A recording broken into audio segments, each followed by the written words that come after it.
Ibu dan Bapak yang dirahmati Allah, mari kembali sepenuh hati kita menyampaikan puji dan syukur kepada Allah Subhanahu wa Ta'ala, di mana hanya atas izin dan rahmat Allah juala pada pagi hari ini kita telah melaksanakan pembacaan ayat-ayat suci Al-Quran yang bersama kita mengawalinya dari ayat ke-118 sampai dengan ayat ke-123.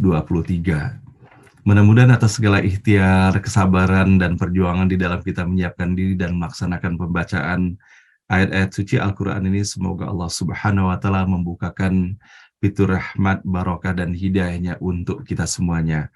Amin ya Rabbal Alamin. Nah, baiklah Bapak dan Ibu, sebelum bersama-sama kita menelusuri pesan-pesan terbaru yang kita dapati dalam ayat yang kita baca pada pagi hari ini, sebagaimana biasanya, alangkah baik dan eloknya apabila kita memperhatikan sejenak pesan-pesan yang telah kita dapati pada hari Jumat kemarin, yaitu melalui pembacaan ayat ke-114 sampai dengan ayat ke-117, dan alhamdulillah kita pun telah mendapatkan uraian dan penjelasannya dari guru kita, yaitu Profesor Dr. Nasaruddin Umar. Namun semoga dengan mengulang dan mereview sejenak akan hal ini, segala sesuatu yang sudah kita dapatkan semoga Allah kokohkan, dan segala sesuatu yang boleh jadi masih luput dari kita semuanya, Allah berikan kemudahan di dalam ikhtiar kita untuk dapat menyerapnya dengan baik. A'udzubillahi minasyaitonirrajim. Aku berlindung kepada Allah dari segala godaan syaitan yang terkutuk. Bismillahirrahmanirrahim, dengan menyebut nama Allah yang Maha Pengasih lagi Maha Penyayang. Melalui ayat ke-114 dan ayat ke-115 dan kemudian diikuti dengan ayat ke-116, kita bisa mendapati bahwa bagaimana Allah Subhanahu wa Ta'ala telah memberikan tuntunan kepada kita semuanya bahwa di dalam menjalani kehidupan ini kita hanya diperintahkan untuk makan dari rezeki yang diberikan Allah kepada kita, dan bukan hanya sekedar kita mengadakan dan memberikan asupan, tetapi Allah berikan kriteria bagi kita semuanya, yaitu adalah halalan thayyibah, adalah sesuatu yang baik, yang diridhoi dan disukai oleh Allah apabila kita menjadikannya asupan untuk kita semuanya. Dan sebagaimana telah kita dapati penjelasannya pula bahwa segala sesuatu yang halal dan baik itu bukan hanya dilihat secara fisiknya, namun dilihat pula bagaimana proses kita mendapatkan makanan dan minuman itu sendiri. Dan termasuk di dalamnya bagaimana Allah telah menyampaikan pula pesan kepada kita semuanya, meskipun hal itu adalah makanan atau barang yang halal dan baik, namun Allah mencegah kita semuanya untuk berlebih-lebihan di dalam mengkonsumsinya. Walladzina idza anfaqu lam yusrifu wa lam yaqturu wa kana baina dzalika qawama. Dan bahwa Allah tidak menginginkan kita menjadi orang-orang yang berlebihan di dalam kehidupan ini, termasuk dalam konsumsi itu sendiri. Semoga Bapak Ibu sekalian, dengan apa yang kita dapati di dalam ayat ini, dan sebagaimana Allah telah menetapkan apa saja yang telah dihalalkan dan apa saja yang diharamkan, semoga kita betul-betul istiqomah di dalam kita melaksanakannya. Dikarenakan betapa banyaknya kita memperhatikan di dalam kehidupan ini, sudah Allah jelaskan dengan tetap dan mantapnya apa sesuatu makanan yang diharamkan itu, namun masih bisa kita mendapati bahwa banyak manusia yang mencoba-coba kemudian untuk melakukan dan mengkonsumsinya. Sementara begitu banyaknya yang telah Allah halalkan bagi kita semuanya. Dan begitu pun kita bisa mendapati Bapak dan Ibu yang dirahmati Allah, bagaimana Allah memperingatkan kepada kita semuanya untuk tidak kita menetapkan hukum sesuai dengan kemauan kita sendiri, termasuk di dalamnya menetapkan bahwa ini halal, bahwa ini haram, sesuai dengan apa yang kita inginkan dengan selera kita. Dan bahwa betapa berbahayanya kalau seandainya setiap diri kita memberikan keleluasaan di dalam kita menetapkan hukum itu sendiri, yang sesungguhnya hal itu adalah hanya mengikuti hawa nafsu belaka. Mudah-mudahan kita diberikan kesabaran oleh Allah untuk mengikuti dan melaksanakan segala apa yang telah diaturnya, dikarenakan sesungguhnya apabila kita mengikuti atas segala yang telah Allah atur itu, maka insya Allah hanya keselamatan dan kebahagiaan dan terutama keridhaan Allah yang akan dianugerahkan untuk kita semuanya. Nah, baiklah Bapak dan Ibu, bersama-sama kini kita menelusuri pesan-pesan terbaru dalam ayat ke-118 sampai dengan ayat ke-123. A'udzubillahi minasyaitonirrajim. Bismillahirrahmanirrahim. Pada ayat ke-118, wa 'alal ladzina hadu harramna ma qasasna 'alaika min qabl wa ma dhalamnahum walakin kanu anfusahum yadhlimun. Kepada orang Yahudi kami haramkan apa yang sudah kami sebutkan kepadamu sebelumnya, Kami tidak menganiaya mereka, tetapi merekalah yang menganiaya diri mereka sendiri. Ayat ke-119. Summa inna rabbaka lilladzina amilus su'a bijahalatin summa tabu min ba'di dzalik wa aslahu inna rabbaka min ba'diha laghafurur rahim. Tetapi Tuhanmu kepada mereka yang mengerjakan kesalahan karena kebodohan, kemudian setelah itu mereka bertobat dan memperbaiki diri. Sungguh sesudah itu Tuhanmu Maha Pengampun, Maha Pengasih. Ayat 120. Inna Ibrahim kanu ummatan qanitan lillahi hanifa. Bahwa Ibrahim sungguh suatu teladan orang yang taat kepada Allah dan murni dalam imannya. Walam yaku minal musyrikin, dan dia tidak termasuk ke dalam golongan orang-orang yang musyrik. Ayat ke-121, syakiral li an'umi. Ia bersyukur atas segala karunia-Nya. Ijtabahu wa hadahu ila siratim mustaqim. Dipilihnya dan diberinya petunjuk ke jalan yang lurus. Ayat 122, wa atainahu fid dunya hasanah wa innahu fil akhirati laminas salihin. Dan kami berikan kebaikan kepadanya di dunia dan di akhirat, ia termasuk orang yang saleh. Ayat terakhir, tsumma auhayna ilaika anittabi' millata Ibrahim hanifa wa ma kana minal musyrikin. Kemudian kami wahyukan kepadamu, ikutilah ajaran Ibrahim yang murni dan dia tidak termasuk orang yang musyrik. Shadaqallahul azim, maha benar dan maha agung Allah dengan segala firman-Nya. Nah, Ibu dan Bapak yang dirahmati Allah, bahwa betapa di hari Ahad yang penuh barokah ini, betapa bersyukurnya kita semuanya ketika kita mendapati kembali bagaimana di pagi hari ini Allah terus menuntun kita semuanya, mengingatkan kepada sesuatu untuk keselamatan kita, mengingatkan kepada kita apa yang harus kita lakukan dan apa yang tidak perlu kita lakukan. Dan betapa pula Allah pada pagi hari ini memberikan petunjuk berupa keteladanan yang luar biasa pada diri Nabi Ibrahim alaihissalam. Maka pada pagi hari ini di dalam ayat ke-118, saya tertarik ketika di dalam ayat ini, wa 'alal ladzina hadu harramna, bahwa kepada orang Yahudi telah kami haramkan atas mereka. Maka kita bisa mendapati bahwa bagaimana sesungguhnya apa yang berlaku dan terjadi pada orang-orang Yahudi ini sendiri. Maka ketika kita membaca ayat ke-118 ini mengingatkan ketika dahulu kita membaca dan mendapati bahwa bagaimana Allah menyajikan dalam surah Al-An'am dalam ayat ke-146 ketika Allah menyampaikan firman-Nya untuk kita semuanya. Wa 'alal ladzina hadu harramna kulladzi dzufur wa minal baqari wal ghanami harramna 'alaihim shuhumahuma illa ma hamalat dhuhuruhuma awil hawaya aw makhtalata bi'azm dzalika jazainahum bibaghihim wa inna lasadiqun. Maka kita bisa mendapati Bapak dan Ibu bahwa keterpautan antara ayat ke-118 yang kita baca pada pagi hari ini dengan ayat ke-146 pada surah Al-An'am tidak hanya benang merah daripada kedua ayat ini, namun dari redaksi yang disajikan dalam ayat ke-118 diawali dengan wa 'alal ladzina hadu harramna. Maka kita bisa mendapati dalam ayat ke-146 wa 'alal ladzina hadu harramna. Allah menyampaikan pembukaan yang sama di dalam pesan yang disajikan dalam ayat ini. Maka dalam ayat ke-146 Allah berfirman, dan kepada orang Yahudi kami haramkan semua binatang yang tidak berkuku belah, dan kepada mereka kami haramkan lemak lembu dan domba, kecuali yang melekat di punggungnya, atau yang di dalam isi perut, atau yang tercampur dengan tulang. Begitu kami hukum mereka, karena kedurhakaannya, dan kami maha benar.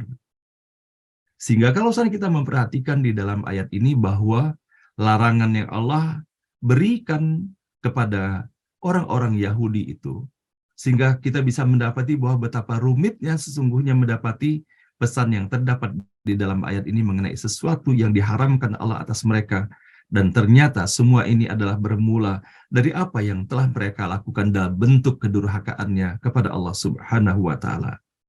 Dan maha benar dan bahwa maha petunjuknya Allah Subhanahu wa Ta'ala ketika Allah menyajikan ayat-ayatnya selalu didampingi ataupun boleh jadi pada surah yang sama ataupun dalam surah yang berbeda.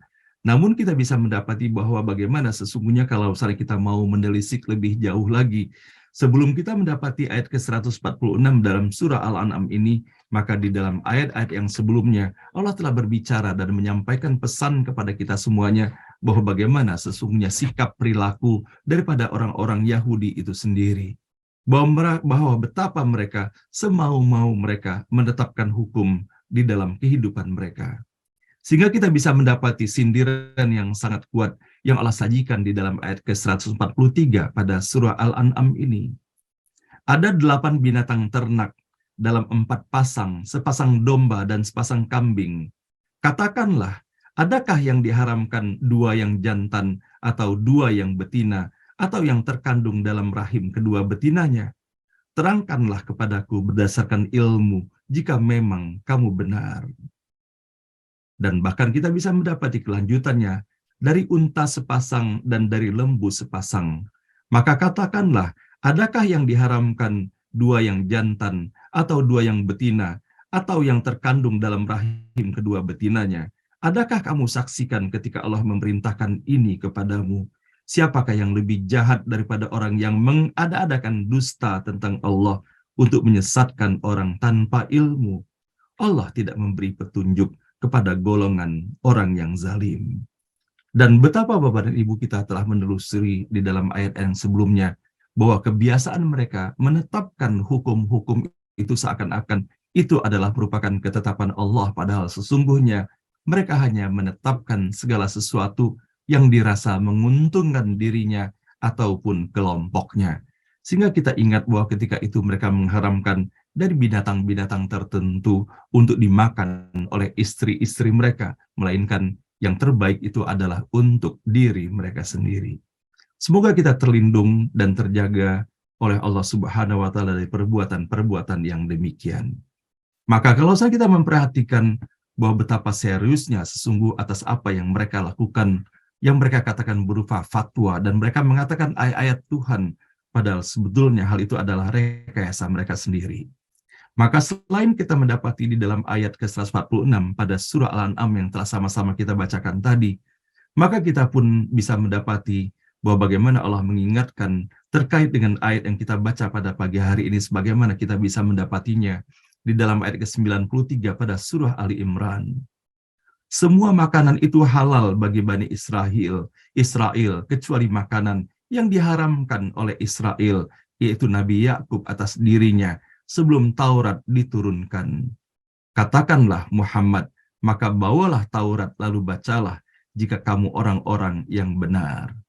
Nah, memang kita bisa mendapati bahwa Bapak dan Ibu yang dirahmati Allah di dalam perjalanan kehidupan Nabi Yakub alaihissalam, dan tentunya hal ini dimaksudkan dalam memelihara kemurnian keimanannya kepada Allah Subhanahu wa Ta'ala, bahwa dia telah melarang dirinya sendiri untuk memakan daging ataupun susu onta itu sendiri. Namun hal ini, latar belakang yang disampaikan oleh Nabi Yakub ini adalah untuk menjaga agar tidak terlalu banyak hawa nafsu yang bisa diikutinya. Namun yang terjadi pada kaum Yahudi justru adalah mereka kemudian tidak menggunakan kendali lagi, mengharamkan ataupun menghalalkan segala sesuatu sesuai dengan selera mereka sendiri. Dan kemudian kita bisa mendapati bahwa bagaimana di dalam ayat ini Allah menegaskan kembali kepada kita semuanya, wa ma dzalamnahum walakin kanu anfusahum yadhlimun. Kami tidak menganiaya mereka, tetapi merekalah yang menganiaya diri mereka sendiri. Maka kalau kita memperhatikan bahwa memang ayat ini digandengkan ketika kita mendapati bahwa bagaimana setelah mereka melakukan perbuatan dengan mengharamkan ataupun menghalalkan sesuatu sesuai dengan selera mereka sendiri.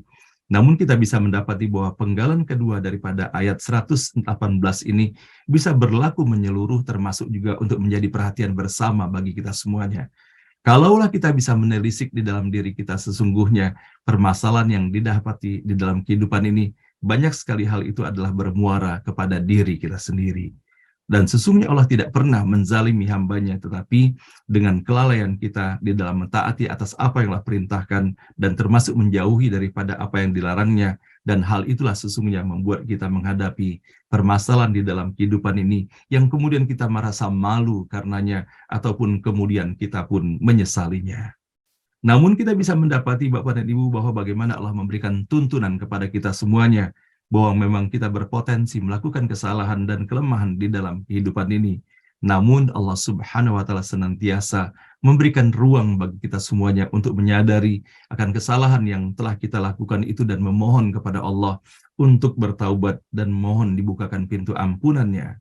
Namun yang harus menjadi kewaspadaan bagi kita semuanya adalah di dalam ayat ini, Tsumma inna rabbaka lilladzina amilus su'a bijahalah tsumma tabu min ba'di dzalika wa aslahu inna rabbaka min ba'diha laghafurur rahim. Tetapi Tuhanmu kepada mereka yang mengerjakan kesalahan karena kebodohannya. Kemudian setelah itu mereka bertaubat dan memperbaiki diri. Maka Allah menyebutkan bahwa Allah Maha Pengampun dan Allah Maha Pengasih.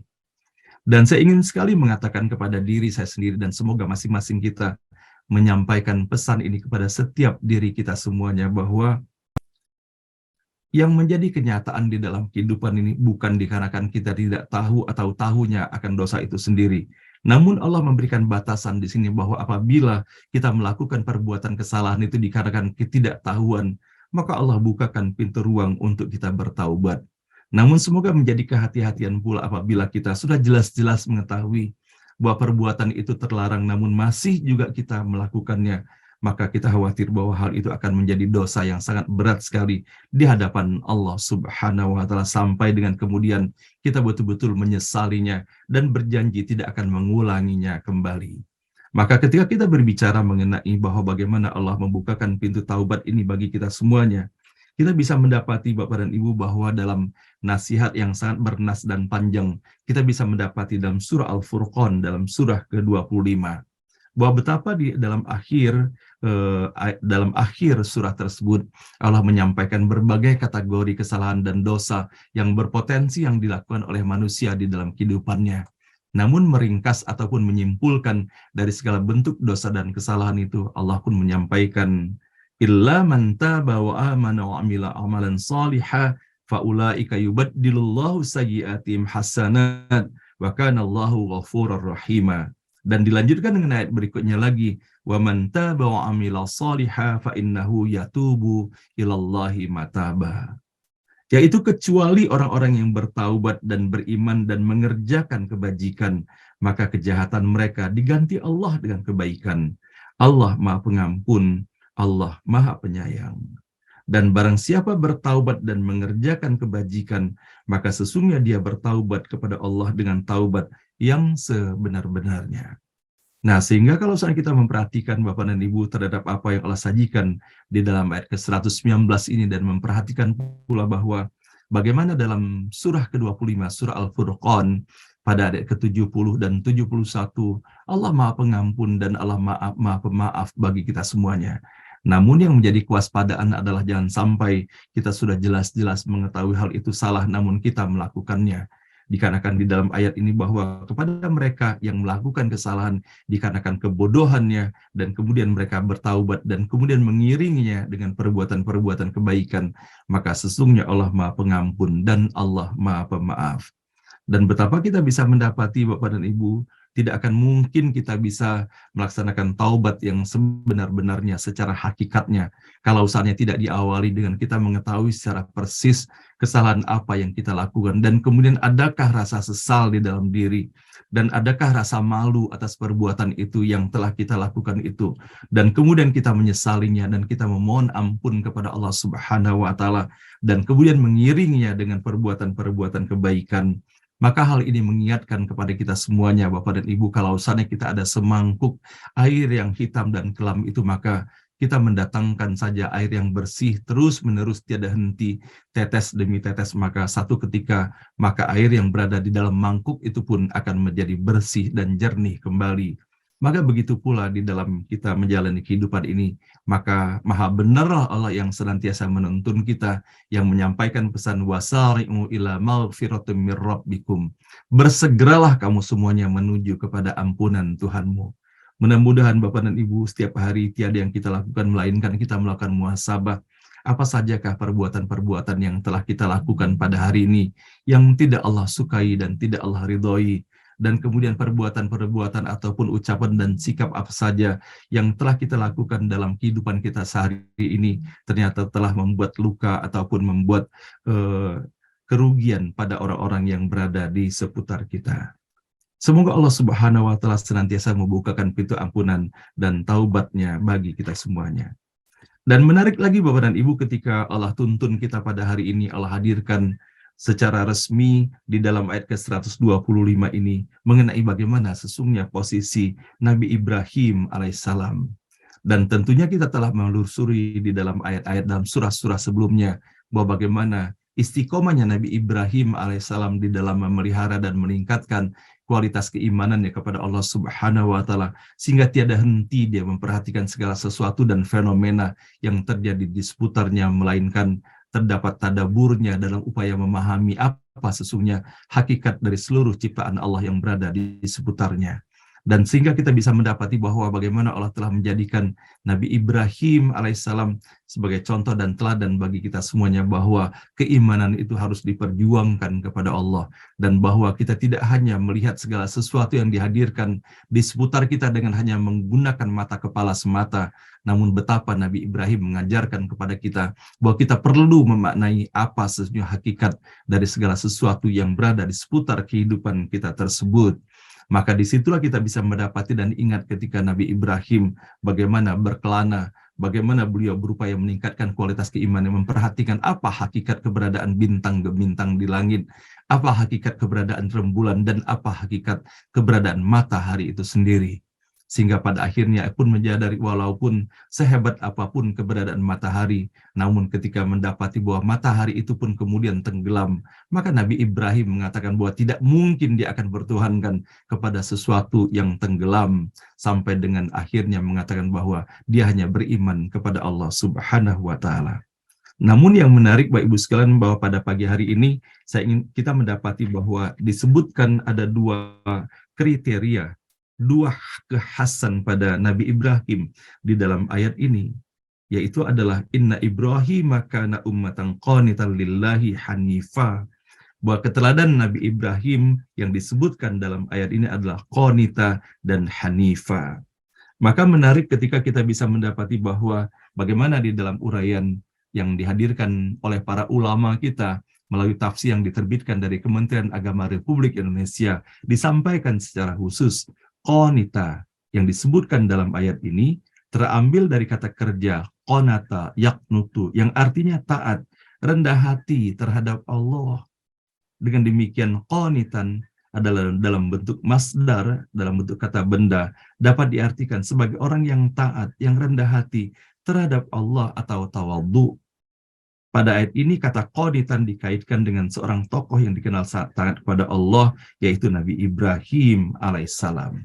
Dan kita bisa mendapati Bapak Ibu sekalian bahwa bagaimana qanita tidak hanya dilekatkan kepada diri Nabi Ibrahim alaihissalam, namun qanita itu sendiri ada berpotensi dilekatkan kepada kita semuanya. Namun seperti apakah? Maka kita bisa mendapati bagaimana tuntunan Allah tentang qanita ini sendiri. Kita bisa mendapati dalam ayat ke-9 pada surah ke-39, yaitu surah Az-Zumar. Apakah kamu orang musyrik yang lebih beruntung, ataukah orang yang beribadah pada waktu malam dengan sujud dan berdiri karena takut kepada azab akhirat dan mengharapkan rahmat Tuhannya? Katakanlah, apakah sama orang yang mengetahui dengan orang-orang yang tidak mengetahui? Sebenarnya hanya orang berakal sehat yang dapat menerima pelajarannya. Maka kita bisa mendapati Bapak dan Ibu yang dirahmati Allah bahwa betapa di dalam ayat ini, amman huwa qanitun ana al-laili sajida wa qa'ima yahdharul akhirati wa yarju rahmata rabbih qul hal yastawil ladzina ya'lamuna wal ladzina la ya'lamun innama yatadzakkaru ulul albab. Sehingga kita bisa mendapati bahwa bagaimana sesungguhnya orang-orang yang senantiasa tekun di dalam melaksanakan ibadah dan ketaatannya kepada Allah. Inilah yang digambarkan di dalam ayat ini. Dan begitu pun kita bisa mendapati bahwa betapa rincinya kemudian Allah menyampaikan bahwa sesungguhnya pada setiap diri kita semuanya berpotensi untuk mendapatkan predikat sebagai hamba Allah yang qanita itu sendiri. Kita dapati dalam hal ini di dalam surah keempat, dalam surah An-Nisa, dalam ayat 34. Ar-rijalu qawwamuna 'alan nisa'i bima faddalallahu ba'dahum 'ala ba'd wa bima anfaqu min amwalihim. Fassalihatu qanitatun hafizatun lil ghaibi bima hafizallah wallati takhafuna nusyuzahunna fa'idhuhunna wahjuruhunna fil madaji wadribuhun fa in ata'nakum fala tabghu 'alaihinna sabila innallaha kana 'aliyyan kabira. Kita bisa mendapati dalam ayat ini Allah menggunakan kata qanitat. Laki-laki atau suami itu pelindung bagi perempuan atau istri. Karena Allah telah melebihkan sebagian mereka laki-laki itu atas sebagian yang lain, yaitu perempuan. Dan karena mereka laki-laki telah memberikan nafkah dari hartanya. Maka perempuan-perempuan yang saleh adalah mereka yang taat kepada Allah dan menjaga diri ketika suaminya tidak ada. Karena Allah telah menjaga mereka. Perempuan-perempuan yang kamu khawatirkan akan nusyuz, hendaklah kamu beri nasihat kepada mereka. Tinggalkanlah mereka di tempat tidur pisah ranjang dan kalau perlu pukullah mereka. Tetapi jika mereka mentaatimu, maka janganlah kamu mencari-cari alasan untuk menyusahkannya. Sungguh Allah Maha Tinggi, Maha Besar. Sehingga betapa Bapak dan Ibu yang dirahmati Allah bahwa bagaimana Allah telah memberikan pujian kepada Nabi Ibrahim alaihissalam di dalam ayat yang kita baca pada pagi hari ini, namun peluang untuk mendapatkan kategori dan kualifikasi qanita Allah berikan pula kepada kita semuanya. Dan kita bisa mendapati pula bahwa bagaimana Allah memberikan tuntunan untuk kita sebagaimana kita bisa mendapatinya dalam surah Al-Ahzab dan ayat 35. Pada surah ke-33. Innal muslimina wal muslimati wal mu'minina wal mu'minat wal qanitina wal qanitat was-sadiqina was-sadiqat was-sabirina was-sabirat wal khashiina wal khashiati wal mutasaddiqina wal mutasaddiqat was-saimina was-saimat wal hafidhina furujahum wal hafidhati wal dzakirina wadzakirina Allah katsira wadzakirati a'dallahu lahum maghfiratan wa ajran 'azima. Sungguh laki-laki dan perempuan muslim, laki-laki dan perempuan mukmin, laki-laki dan perempuan yang tetap dalam ketaatannya, laki-laki dan perempuan yang benar, laki-laki dan perempuan yang sabar, laki-laki dan perempuan yang khusyuk, laki-laki dan perempuan yang bersedekah, laki-laki dan perempuan yang berpuasa, laki-laki dan perempuan yang memelihara kehormatannya, laki-laki dan perempuan yang banyak menyebut nama Allah, Allah telah menyediakan untuk mereka ampunan dan pahala yang besar. Masya Allah Bapak dan Ibu yang dirahmati Allah, betapa Allah menyampaikan di dalam ayat ke-35 ini bahwa bagaimana sesungguhnya di dalam ketaatan dan ketakwaan kepada Allah Subhanahu wa Ta'ala, Allah mensejajarkan antara laki-laki dan perempuan itu. Allah berikan kesempatan yang sama, sehingga Allah sebutkan secara khusus. Nah, tinggal lagi Pak Ibu sekalian, tinggal kita menelisik apakah di dalam kategori yang disebutkan di dalam ayat ini, sudahkah kita termasuk secara khusyuk di dalamnya. Semoga kita semuanya termasuk dalam kategori muslimin dan muslimat. Orang yang berserah diri kepada Allah, mengikuti atas apa yang telah tetapkan kepada kita semuanya. Wal mu'minina wal mu'minat adalah betul-betul orang yang beriman, baik laki-laki ataupun perempuan, betul-betul percaya kepada Allah, percaya kepada para malaikatnya, percaya kepada Nabi dan Rasul yang telah diutusnya, percaya dan yakin sepenuhnya kepada kitab yang telah diturunkan, percaya kepada hari kemudian dan percaya kepada qada dan qadarnya, percaya kepada sesuatu yang Allah sembunyikan dari kita semuanya. Kemudian Allah sebutkan wal qanitina wal qanitat. Allah sejajarkan untuk mereka-mereka, yaitu adalah mereka-mereka yang khusyuk dalam melaksanakan ketaatan kepada Allah Subhanahu wa Ta'ala.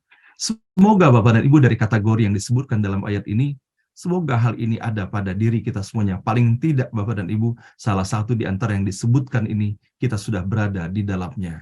Nah, sehingga mudah-mudahan Allah memberikan kemudahan bagi kita, sehingga seluruh kategori yang disebutkan dalam ayat ini melekat pula di dalam diri kita semuanya.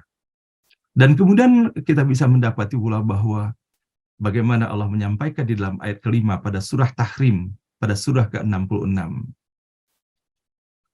Jika dia, yaitu Nabi, menceraikanmu, boleh jadi Tuhan akan memberi ganti kepadanya dengan istri-istri yang lebih baik dari kamu, perempuan-perempuan yang patuh, yang beriman, yang taat, yang bertaubat, yang beribadah, yang berpuasa, baik janda ataupun yang perawannya.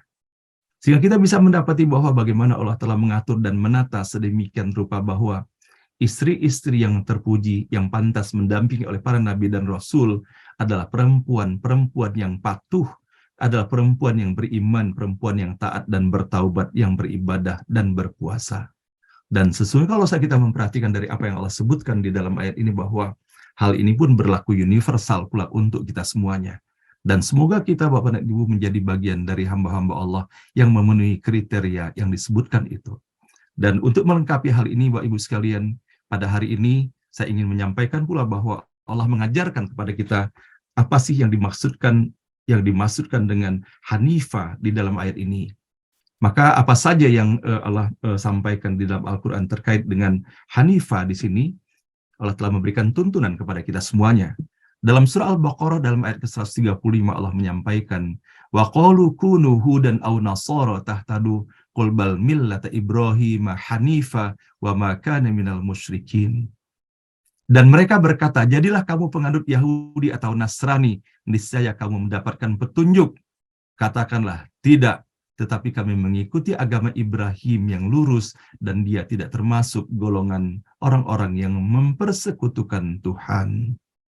Maka kita mendapati pula dalam ayat ke-67 pada surah Ali Imran, maka na Ibrahim Yahudi wala Nasraniya walakin kana hanifa muslima wa ma kana minal musyrikin.